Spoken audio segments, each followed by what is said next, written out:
O governo federal vetou um trecho de um projeto de lei que suspende temporariamente leis do direito privado enquanto durar a epidemia da Covid-19 no Brasil. A parte retirada foi a que tratava do impedimento de execuções de ações de despejo durante a pandemia. A Câmara Federal tem 30 dias para decidir sobre o tema. Eu converso com a advogada Fátima Santoro.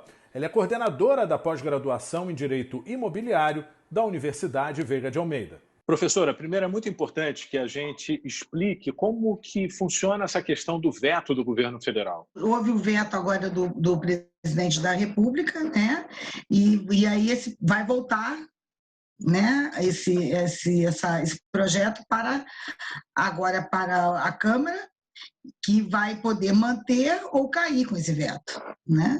E é um momento muito especial que nós estamos vivendo, pelo menos em termos do que acho importante a gente aqui destacar no programa, em termos de dois vetos que eu disse anteriormente, com relação ao veto, em relação ao síndico não poder impedir que um condomínio utilize uma área comum, por exemplo, para fazer festa, um salão de festa do condomínio, por exemplo, e também de o juiz poder executar o despejo, ou seja, o locatário ficar à frente de uma execução forçada, que a gente chama, executar o despejo, ou seja, retirar o locatário do imóvel do momento da pandemia.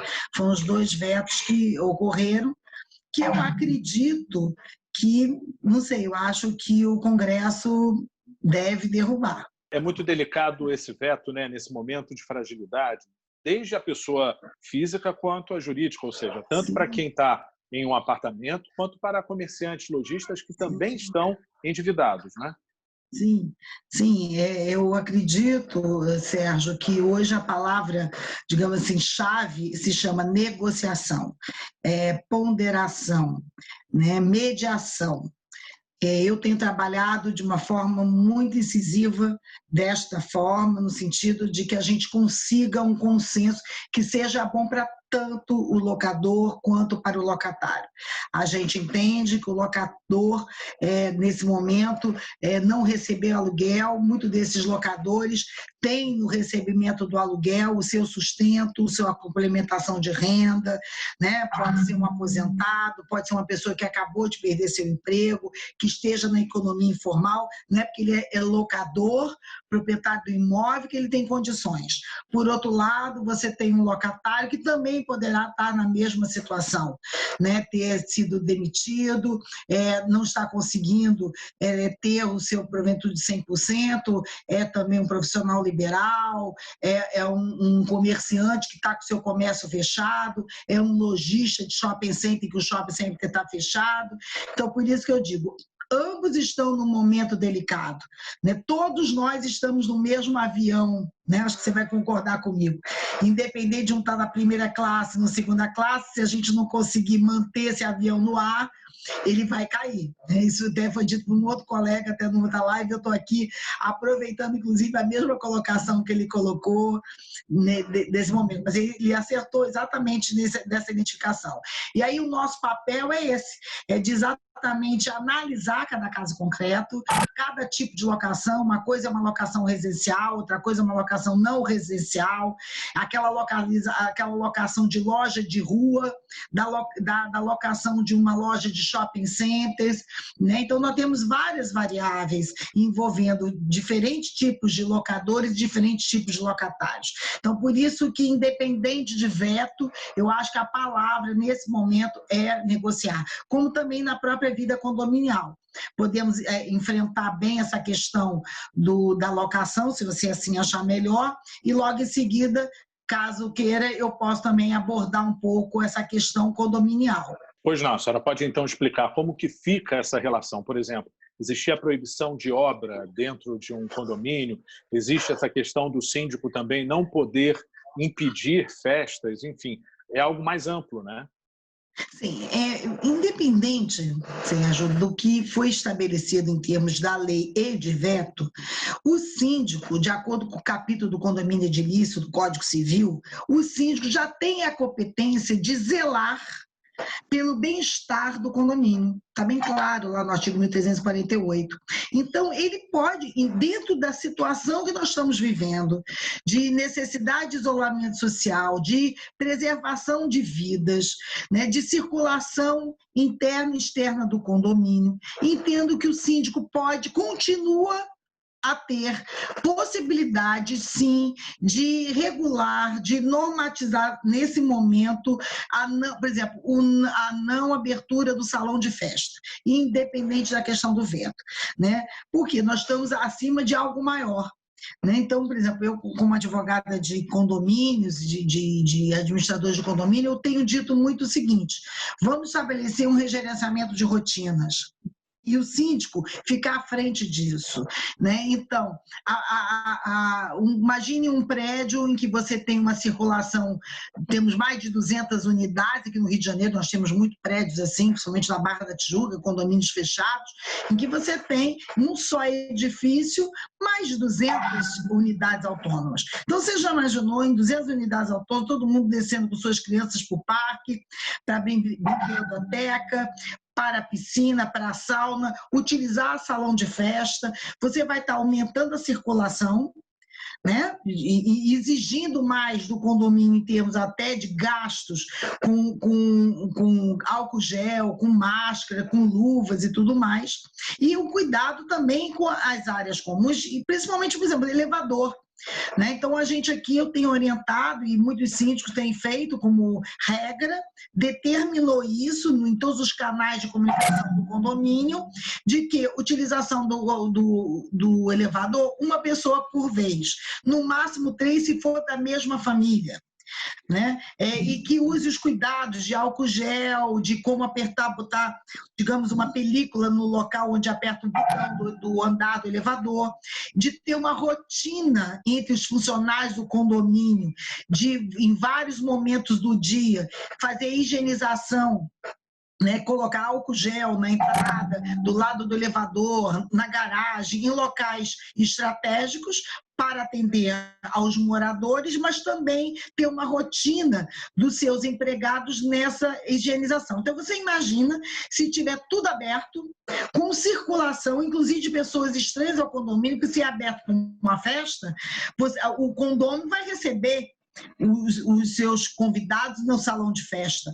Indo até mais além, Sérgio, até na própria unidade autônoma, porque vai ser maior circulação dos elevadores, nas áreas comuns, né, em que vai colocar, digamos assim, vulnerável não só aquela família, mas todos os condôminos, né, que vão estar ali nessa circulação. Então, a palavra é o quê? Bom senso. É importante que o síndico converse com os seus moradores e mostre efetivamente o que é importante nesse momento de preservação de vidas. Em várias áreas, é lógico que a palavra é o bom senso, a mediação. Voltando ainda nessa questão do despejo que a gente abordou inicialmente, eu gostaria que a senhora falasse sobre o que cada parte pode fazer nessa situação. Sim. Para evitar chegar até o litígio, vamos dizer assim, né? Porque o despejo, a execução do despejo significa que já foi julgado procedente a ação. E o próximo passo é executar essa sentença, que significa o quê? Ter um mandado na mão de execução, chegar um oficial de justiça com um caminhão e tirar tudo, né? Desocupar o imóvel e logicamente, o locatário.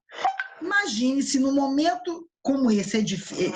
Antes de pandemia, em situação normal, já é uma situação extremamente frustrante, desagradável, humilhante. Imagine num momento de pandemia, né? Então, eu penso que nesse momento o ideal se você está com um locatário que deixou de pagar o aluguel, chame esse locatário. Nós temos várias alternativas. Nós temos, primeira alternativa, se esse locatário ele mesmo dizer, olha, eu quero entregar o imóvel, eu vou morar com a minha mãe, eu vou morar com um parente, eu prefiro não aumentar minha dívida, só que o meu contrato está por prazo determinado. E pela lei do inquilinato, a lei 82491, quando o locatário entrega o imóvel durante o prazo determinado, ele tem que pagar uma multa. E essa multa tem que ser proporcional ao tempo que ele já morou, ao saldo do contrato. Então, qual seria um bom senso? Eu não preciso você entrar com ação de despejo, você gastar com custa, taxa judiciária, com advogado, executar um despejo que também gasta, eu entrego, em contrapartida você abre mão da multa e me isenta nesse último mês que eu não paguei ou do que está em aberto. Eu posso negociar os encargos, dividir, ou seja, negociar. Isso é uma hipótese. Em que instância é possível a gente fazer essa negociação? Ou nem precisa chegar a isso? Não, eu entendo que eu tenho trabalhado como advogada não precisar ajuizar, negociar. Tá? Então, eu posso negociar. A primeira hipótese, ele dizendo, eu aceito sair. Eu aceito sair, mas eu preciso da sua ajuda. Eu preciso, você não vai entrar com a ação, em contrapartida, você não vai ter esse custo com a ação, como eu acabei de falar, e você me isenta da multa contratual. Né? E em relação ao que foi em atraso, vamos negociar um parcelamento para eu pagar essa dívida, assina uma confissão de dívida e você fica liberado para você alugar seu imóvel para outra pessoa. Mais rápido, porque se tiver que entrar com a ação, não é da noite para o dia, não é rápido que a gente consegue executar no sentido de retirar o locatário do imóvel com seus bens, porque ainda temos uma questão. A execução do despejo, se for forçado, eu tenho que ter uma vaga no depósito público para levar os pertences desse locatário. Então, ainda vamos ter que entrar numa agenda de vaga no depósito público. Porque o advogado não deve, eu pelo menos não oriento ao meu cliente, o locador, ficar como fiel depositário dos bens desse locatário. Ele não vai ter onde colocar, vai estar com uma responsabilidade sobre esses bens e vai receber ali uma dificuldade, vai ter uma dificuldade ali em alugar o imóvel, porque o imóvel estão com os pertences daquele locatário que foi despejado. Então, tudo tem que ter um olhar. Eu digo que hoje, mais do que nunca, o advogado tem que trabalhar muito com uma coisa chamada advocacia preventiva, orientando os seus clientes os cenários que ele tem à sua disposição. Então, o cenário para evitar a execução do despejo, no primeiro momento, é esse. Agora, vamos imaginar a hipótese do locatário que não quer sair. A primeira hipótese, eu digo, eu aceito, saio, tudo bem. Ele não quer sair. Também num pré-ajuizamento, ou seja, com uma advocacia preventiva, negociar com esse locador, o quê? Nós temos várias hipóteses amigáveis. Nós podemos pedir um desconto, podemos pedir uma isenção. Podemos pedir um desconto do aluguel, várias hipóteses. Negociação, desconto no aluguel durante 3 meses, durante esse momento mais trágico, vamos dizer, junho, julho e agosto. Em agosto a gente volta a negociar. Vamos ver como é que está o cenário. E o locatário aceita continuar pagando os encargos, também para ter um equilíbrio com esse locador, porque senão fica muito pesado, ele não recebeu o aluguel, ainda tem que pagar encargos da locação. Então, eu posso negociar, fazer um aditivo ao contrato de locação, que nesse período ele vai estar ou com desconto ou com uma isenção do aluguel, mas que ele vai arcar com os encargos. Vamos imaginar aquele locatário que está assim no inferno astral. Ele foi despejado, não tem nem reserva, quer dizer, despejado não, desculpa, foi demitido, não tem reserva, não tem de onde tirar dinheiro, nem para pagar os encargos. Podemos ver a possibilidade do locador de até isentar, ele bancar nesse primeiro momento os encargos e fazer uma confissão de dívida de que, logo passando a pandemia, estabelecer uma data de negociação, a partir dali ele volta a pagar o aluguel e fazer um escalonamento, uma confissão de dívida nesse período em que ele não pagou nada, nem aluguel, nem encargos. Ou seja, a gente tem que buscar o bom senso e a negociação. Sim, se contudo isso não for possível, né? E o locatário tem interesse em continuar no imóvel, ou porque ele mora no imóvel, ou porque é o seu sustento ali, ele tem um pequeno negócio, ele tem uma lojinha, ele tem um escritório, né? Vamos imaginar assim, ele não quer sair. Temos 2 alternativas. A lei do inquilinato, mais uma vez repetindo, a lei 8245/91, está lá no seu artigo 19, dizendo que é possível a revisional judicial ou seja, quando não se consegue um acordo, né, não tem uma composição amigável, ele poderá, tanto o locador como o locatário podem ser autores nessa ação revisional. É um dado muito interessante, porque o locador também pode se socorrer da revisional nesse momento, não é só o locatário, um ou outro.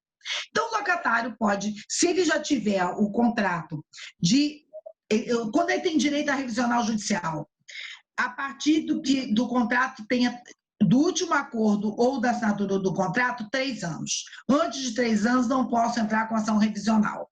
Se eu tenho essa hipótese de já ter o contrato, esse prazo, eu posso pleitear a revisional judicial. E aí, já na inicial, pedir ao juiz o deferimento de um aluguel provisório, que já é previsto na lei do inquilinato, que pode ser de 0% a 80%. Então, podemos, na justificativa dessa inicial, colocar a situação atual da pandemia. E o juiz, então, na inicial, já dá esse aluguel provisório. O que complica um pouquinho é para esse locatário que não tem o contrato com prazo de 3 anos, ou seja, ele ainda está com 12 meses. Não caberia essa ação revisional. O que muitos julgados já têm declinado e muitos juristas, e eu me filio a essa corrente, que nós, pela teoria da previsão, que é o artigo 317 do Código Civil, 478, 480 e 422 da boa-fé, independentemente de esse contrato ainda não ter os 3 anos, o juiz conceder a revisional, considerando a teoria da imprevisão e a onerosidade excessiva, né? E aí você estaria não deixando de pagar aluguel, só reduzindo esse aluguel, considerando esse perfil, esse cenário que nós estamos vivendo. Não sei se estou sendo clara, Sérgio. Está muito claro, eu quero lhe agradecer por todas as informações, professora Fátima, porque são vários casos, né, e as pessoas acabam se identificando nesse momento em alguma situação que você pontuou. Muito obrigado pela sua entrevista. Muito obrigada, até uma próxima oportunidade.